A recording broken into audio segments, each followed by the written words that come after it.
Hello friends, स्वागत है आप सभी का मेरे YouTube channel SV coaching classes पर। और जैसा कि पिछले वीडियो में मैंने आपसे डिस्कशन कर लिया था बायो सेवर्ट के नियम का, और उसके बाद मैंने आपको बताया था आरस्टेड का प्रयोग है ना। तो अगर उस वीडियो को आपने नहीं देखा है तो उन वीडियोस को आप देख लीजिएगा। तो उसके जस्ट बाद जो अगला टॉपिक रहेगा आपका, वो यहाँ पर हो जाता है कि कुछ इंपॉर्टेंट नियम होते हैं, है ना, जो फैराडे साहब के द्वारा दिए गए हैं। तो उसके बाद क्या होगा कि यहाँ पर कुछ नियम दिए गए हैं जो आपको पढ़ना है। कौन कौन से नियम होते हैं, और ये काफी इंपॉर्टेंट नियम होते हैं, आपके एग्जाम में ही आते रहते हैं। ठीक, तो देखिए लिखा हुआ है कि फ्लेमिंग के बाएं हाथ का नियम, यानी फ्लेमिंग के बाएं हाथ का नियम, है ना।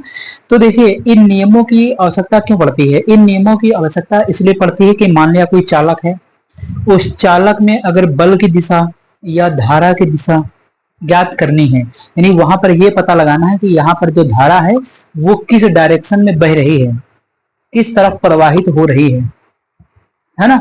इसको ज्ञात करने के लिए हम क्या करते हैं, इन नियमों का उपयोग करते हैं। और ये नियम किसने दिया है, तो नाम लिखा ही हुआ है, फ्लेमिंग।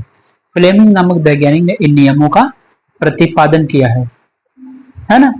तो देखिएगा अब एक चीज और यहाँ पर है कि इन नियमों का जो यूज था, है ना, तो दो आपके मोस्ट इंपॉर्टेंट जो उपकरण होते हैं, एक विद्युत मोटर, है ना, और दूसरा होता है इलेक्ट्रिक जनरेटर यानी विद्युत जनरेटर।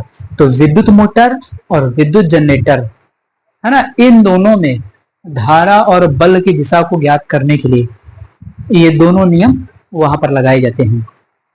ठीक, तो चलिए पहले पढ़ लेते हैं, फिर उसके बाद डिटेल में चर्चा करते रहेंगे। देखिए क्या लिखा है, फ्लेमिंग के बाएं हाथ का नियम, है ना, left hand rule of Fleming's. ठीक, तो देखिएगा क्या कहा कि इस नियम के अनुसार यदि हम अपने बाएं हाथ के अंगूठे व उसके पास वाली दोनों उंगलियों को इस प्रकार फैलाएं कि तीनों एक दूसरे के लंबवत रहें। लंबवत का मतलब क्या है, लंबवत का मतलब ये है कि उनके बीच में 90 डिग्री का कोण हो, थीटा बराबर 90 डिग्री, ये होता है लंबवत।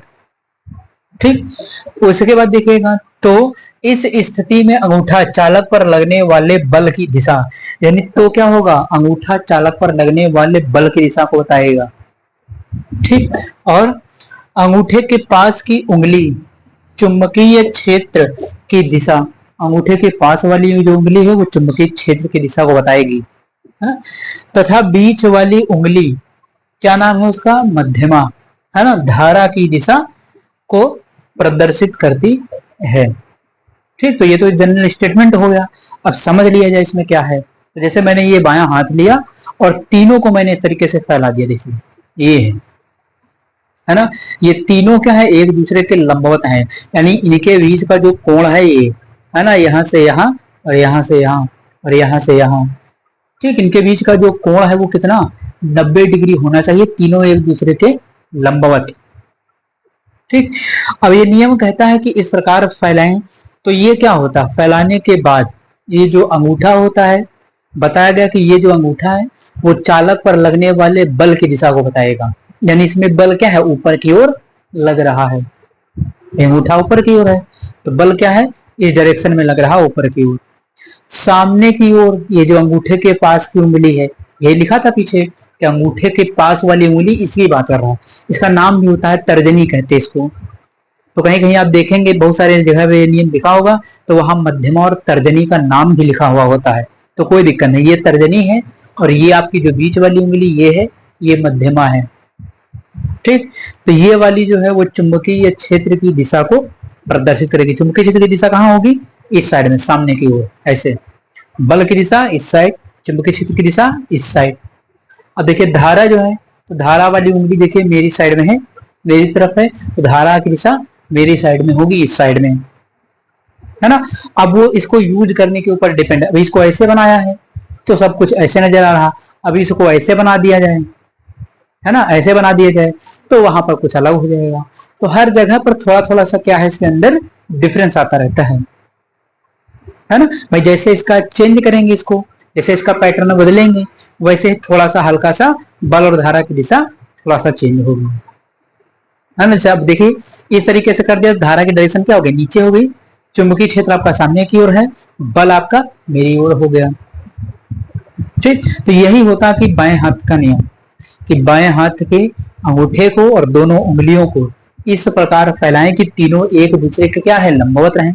तो अंगूठा चालक पर लगने वाले बल की दिशा, ये बीच की जो उंगली है इन दोनों के बीच की, इसको कहते हैं तर्जनी, है ना, अंगूठे के पास वाली उंगली ये है तर्जनी, चुंबकीय क्षेत्र बी की दिशा को बताएगी, और जो बीच वाली उंगली है वो धारा की दिशा को बताएगी। धारा की दिशा देखिए नीचे क्या है, नीचे हो गई, है ना। तो इस तरीके से हम क्या करते हैं, कहीं पर धारा को फाइंड करते हैं।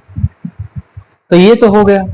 उसके बाद क्या होता है कि जैसे मान लीजिए अगर डायग्राम भी देखना चाहें तो स्क्रीन पर आप देख लीजिए, एक डायग्राम आपके बना हुआ है, इसमें भी आप समझ सकते हैं, क्लियरली आपको दिखाया गया है। धारा की दिशा दिखाई गई है, चुंबकीय क्षेत्र की दिशा दिखाई गई, चालक पर लगने वाले बल की दिशा अंगूठा दिखा रहा है ना। तो इस डायग्राम से भी बात क्लियर है। तो ये हो जाता है आपके फ्लेमिंग के बाएं हाथ का नियम। बहुत ज्यादा कठिन नहीं है, कुछ भी नहीं करना, बस आपको ये स्टेटमेंट एज इट इज लिख देना है एग्जाम में अगर आता है। ठीक, अब बात आती है कि फ्लेमिंग के बाएं हाथ के नियम का यूज कहां पर होता है। तो इसका जो यूज होता है, बाएं हाथ के नियम का जो यूज होता है वो विद्युत मोटर में, है ना, विद्युत मोटर के अंदर विद्युत बल या चुंबकीय बल ज्ञात करने में इसका उपयोग होता है। विद्युत बल नहीं कहेंगे, है ना, वहां पर चुंबकीय बल कहेंगे। चुंबकीय बल कहना थोड़ा सा ज्यादा सही रहेगा, विद्युत बल थोड़ा सा कम सही रहेगा, क्योंकि यहाँ विद्युत धारा का चुंबकीय प्रभाव पड़ रहे हैं, है ना। तो वहां पर क्या होगा, विद्युत मोटर के अंदर इस नियम का उपयोग कहां पर करेंगे, तो इस नियम का जो उपयोग है वो विद्युत मोटर के अंदर चुंबकीय बल को निर्धारित करने में किया जाएगा, कि चुंबकीय बल किस डायरेक्शन में कार्य कर रहा है, किस डायरेक्शन में लग रहा है, उसको ज्ञात करने के लिए फ्लेमिंग के बाएं हाथ के नियम का उपयोग किया जाता है। तो मान लिया हो सकता है कि ऑब्जेक्टिव प्रश्न आपसे बन सकता है कि फ्लेमिंग के बाएं हाथ के नियम के द्वारा निम्नलिखित में से ज्ञात किया जाता है। तो चार ऑप्शन दे दे, बल की दिशा, धारा की दिशा, दोनों, इनमें से कोई नहीं, है ना।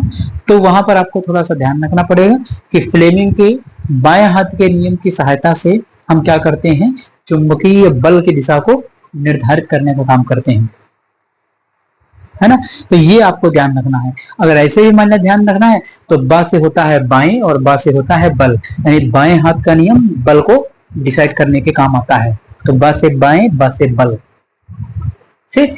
तो ये आपका फाइनली हो जाता है लेफ्ट हैंड रूल। आप इसका स्क्रीनशॉट लीजिए, इसी में थोड़ा सा चेंज करेंगे, राइट हैंड रूल बन जाएगा। अब इसका स्क्रीनशॉट ले लीजिए।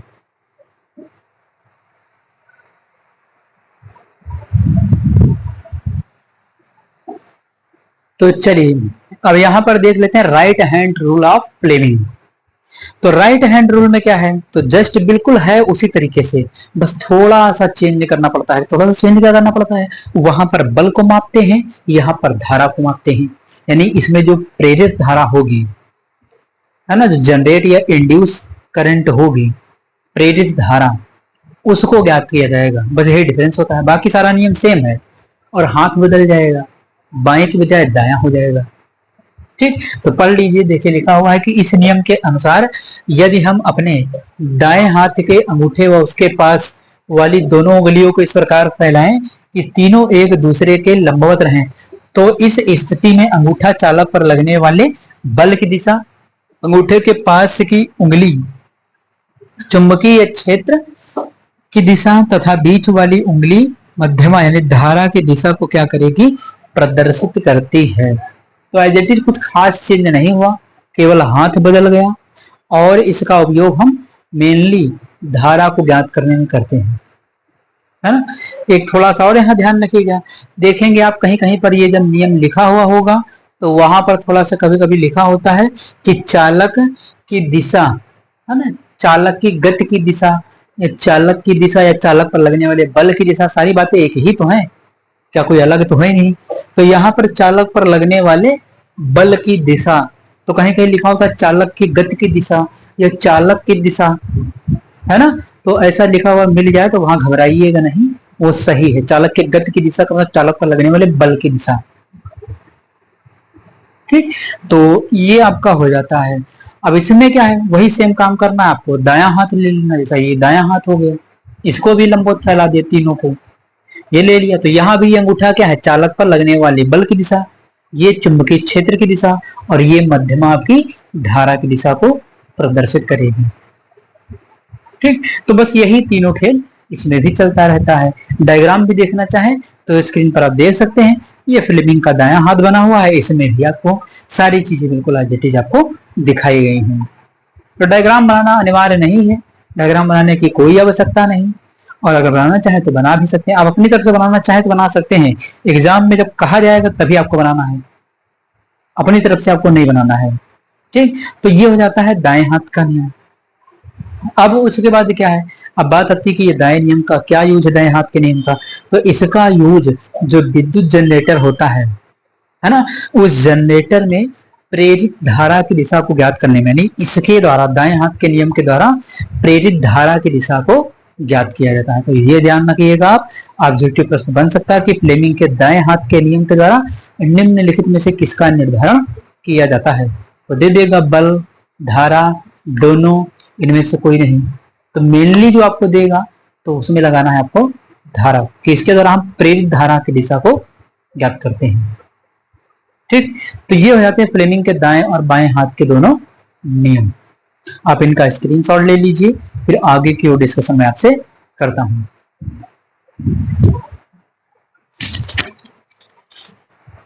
चलिए, तो देख लेते हैं उसके आगे की ओर एक छोटा सा डेरिवेशन है।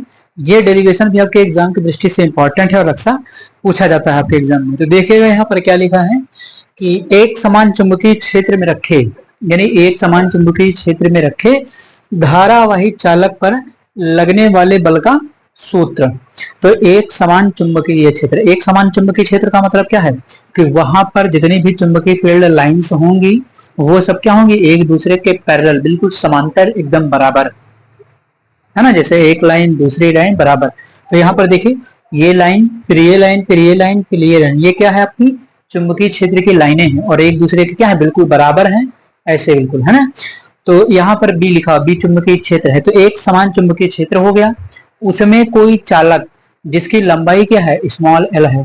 तो स्मॉल एल लंबाई का एक चालक है, इस चुंबकीय क्षेत्र में रखा गया है। चुंबकीय क्षेत्र से चालक कितना कोण बना रहा है, तो थीटा डिग्री का कोण बना रहा है। चालक में धारा कितनी बह रही है, तो चालक में धारा आई बह रही है। ठीक, तो थ्योरी इसकी लिखना चाहे तो आप यहाँ से बना करके भी लिख सकते हैं कि माना कोई एक समान चुंबकीय क्षेत्र बी है ना, जिसमें स्मॉल एल लंबाई का एक चालक तार चुंबकीय क्षेत्र से थीटा कोण बनाते हुए रखा गया है। इस चालक में बहने वाली जो धारा है वो आई एम्पियर होती है। तो चालक पर उत्पन्न चुंबकीय क्षेत्र की तीव्रता, तो चालक पर उत्पन्न होने वाला बल निम्नलिखित बातों पर निर्भर करता है, ये आपको लिख देना है। ठीक, अब कौन कौन सी बातें होंगी तो यहाँ पर इसको पढ़ लेते हैं पहले, फिर आगे देखते हैं। तो देखिए क्या लिखा है कि माना स्मॉल एल लंबाई का एक चालक तार, तो माना स्मॉल एल लंबाई का एक चालक तार है ना, जिसमें आई एम्पियर, एम्पियर हिंदी में लिख लीजिएगा, ये आई अलग है, एम्पियर अलग है। ठीक, तो आई एम्पियर हिंदी में लिख लीजिएगा, आई एम्पियर का, आई एम्पियर का नहीं लिखी की होगा, है ना, धारा है तो की होगा। तो आई एम्पियर की धारा बह रही है, चालक तार चुंबकीय क्षेत्र बी में थीटा कोण बनाते हुए रखा गया है। यानी चालक तार जो है आपका एंगल कितना बना रहा है, तो थीटा डिग्री का एंगल बना रहा है एक समान चुंबकीय क्षेत्र से। ठीक, उसके बाद चालक पर लगने वाला बल, अब इस चालक पर क्या होगा, कोई ना कोई फोर्स काम करेगा, है ना, फोर्स एक्ट करेगा। तो फोर्स जो इस पर लगने वाला है वो कुछ बातों पर डिपेंड करेगा। अब फोर्स किन किन बातों पर डिपेंड करेगा, देखिए आपको पता है कि जब किसी भी चालक के अंदर विद्युत धारा प्रवाहित करते हैं तो विद्युत धारा के कारण वहां पर चुंबकीय प्रभाव भी उत्पन्न हो जाता है, ये बात तो आपको पता है। और जब चुंबकीय प्रभाव उत्पन्न होगा तो उस चालक पर क्या है, एक प्रकार का बल भी कार्य करता है, यानी फोर्स भी वहां पर लगता है ना। उसी फोर्स के सहारे वो क्या करता है ना, कि वो जो चालक है आकर्षण या प्रतिकर्षण का गुण प्रदर्शित करेगा। भाई एक प्रकार का बल ही तो है, आकर्षण या प्रतिकर्षण क्या है, एक प्रकार का बल ही तो है, फोर्स है। तो यहां पर भी क्या होगा, जैसे चुंबकीय क्षेत्र उत्पन्न होगा वैसे फोर्स जनरेट होगा, और वही फोर्स किन किन बातों पर डिपेंड करेगा वो यहाँ पर बताया गया है। एक छोटी सी बात और है, जैसे मान लिया कोई एक आवेश होता है ना, आवेश पर अगर दो तरीके के बल है ना, एक विद्युत बल दूसरा चुंबकीय बल है ना, इन दोनों को कभी जब योग कर दिया जाता है, इन दोनों को कभी जब जोड़ दिया जाता है, तो वहां पर जो बल उत्पन्न होता है उसको एक नया नाम देते हैं लॉरेंज बल। ठीक, तो लॉरेंज बल क्या है कि विद्युत और चुंबकीय जो आपके क्षेत्र हैं है ना, उनके द्वारा जो उत्पन्न बल है उसको जब योग कर देते, दोनों को जोड़ देंगे तो वो लॉरेंज बल कहलाता है। तो उसकी बात यहाँ नहीं होती है, उसके बाद आपके 12th फिजिक्स में होगी। जब 12th क्लास में आप पढ़ेंगे फिजिक्स में, तो वहां पर लॉरेंज बल F बराबर q B B sine theta का फॉर्मूला वहां पर मिलता है। ठीक, यहाँ पर फिलहाल इसको देखना है। तो लगने वाला बल निम्न बातों पर निर्भर करता है। इस पर जो लगने वाला बल है ना भाई, बल क्या होगा, जितनी इसके अंदर धारा प्रवाहित होगी उतने ज्यादा चुंबकीय क्षेत्र उत्पन्न होगा, और जितने ज्यादा चुंबकीय क्षेत्र उत्पन्न होगा उतने ज्यादा चुंबकीय बल उत्पन्न होगा। यानी जितनी धारा प्रवाहित करेंगे उतना ही बल उत्पन्न होगा। तो F समानुपाती किसके हो जाएगा, I के। ठीक, तो यहाँ पर हिंदी वाली लाइन में बता दूंगा, इंग्लिश वाली यहाँ पर लिख कर दूंगा, आप लिख लीजिएगा। ठीक, तो F समानुपाती किसके है, F समानुपाती किसके है, I के, यानी बल जो है धारा के समानुपाती है। ठीक, तो F समानुपाती I हो गया समीकरण नंबर फर्स्ट। ठीक, उसके बाद इस पर जो लगने वाला बल है वो चुंबकीय क्षेत्र पर भी डिपेंड करेगा। भाई कैसा चुंबकीय क्षेत्र है, जैसा चुंबकीय क्षेत्र उत्पन्न होगा उसी प्रकार का वहां पर बल भी उत्पन्न होगा। तो यानी कि जो आपका बल है, जो फोर्स है, वो चुंबकीय क्षेत्र B के समानुपाती होता है। तो चलिए कर देते हैं, यानी F समानुपाती किसके हो जाएगा, B के। समीकरण नंबर 2। तो सेकंड आपका ये हो गया। थर्ड केस क्या बनेगा, तो चुंबकीय क्षेत्र पर जो उत्पन्न बल है वो चालक की लंबाई पर भी क्या करता है, डिपेंड करेगा। जितनी लंबाई होगी चालक की उतना ही ज्यादा फोर्स उत्पन्न होगा। तो तीसरा क्या लिखेंगे कि F समानुपाती है L के। ये हो गया समीकरण नंबर 3। तो समीकरण नंबर 3 हो गया है ना, तो ये आपका थर्ड हो गया। उसके बाद क्या होगा, अभी जो आपका बनने वाला एंगल थीटा है, तो ये एंगल कितना है, ये जितना अधिक होगा लगने वाला बल भी उतना अधिक होगा, ये जितना कम होगा लगने वाला बल भी उतना कम होगा। तो चौथा पॉइंट क्या लिखेंगे कि इसमें उत्पन्न होने वाला बल है ना कोण थीटा के क्या होता है, समानुपाती होता है। अर्थात F देखिएगा इस साइड में कर देते हैं, M समानुपाती, और यहां पर जो थीटा लेंगे वो F समानुपाती क्या होगा, साइन थीटा के। तो ये हो गया। अब क्या करेंगे, सभी को क्या कर देंगे, हम मिला देंगे और नया एक फार्मूला बन जाएगा। तो देखिएगा ध्यान से, F समीकरण नंबर इसको 4 बना लेते हैं। ठीक, 4 तक समीकरण बना लिया। अब सभी को मिला देना है, लिखना है यहाँ पर समीकरण 1 2 3 व 4। तो समीकरण 1 2 3 व 4 सबको मिला दीजिए और यहां से बन जाएगा फाइनल फार्मूला समानुपाती I D L sine theta. ठीक, ये समानुपाती का सिंबल हटाएंगे, नियतांक आ जाएगा k, और धातुओं के लिए k का मान 1 होता है, तो F बराबर सीधे आ जाएगा आपका। चलो एक स्टेप लिख देते हैं, I D L sine theta. ये देखिए समानुपाती हटाया, नियतांक आया k, और धात्विक चालक के लिए k का मान कितना होता है, 1। तो फाइनल जो फार्मूला आएगा वो कहां पर लिख देते हैं, वो इस जगह पर लिख देते हैं, इसके अंदर इस लाइन को हटा देते हैं। फाइनल फार्मूला यहां पर मैं लिख देता हूं, F बराबर I D L, small L है तो स्मॉल ही रखिए, साइन थीटा। तो फाइनल फार्मूला आपका ये, क्योंकि k का मान चालकों के लिए कितना हो जाएगा, 1 हो जाएगा, तो k बराबर 1, तो F बराबर आई बी एल, यहाँ छूट गया है, इसको लिख लीजिए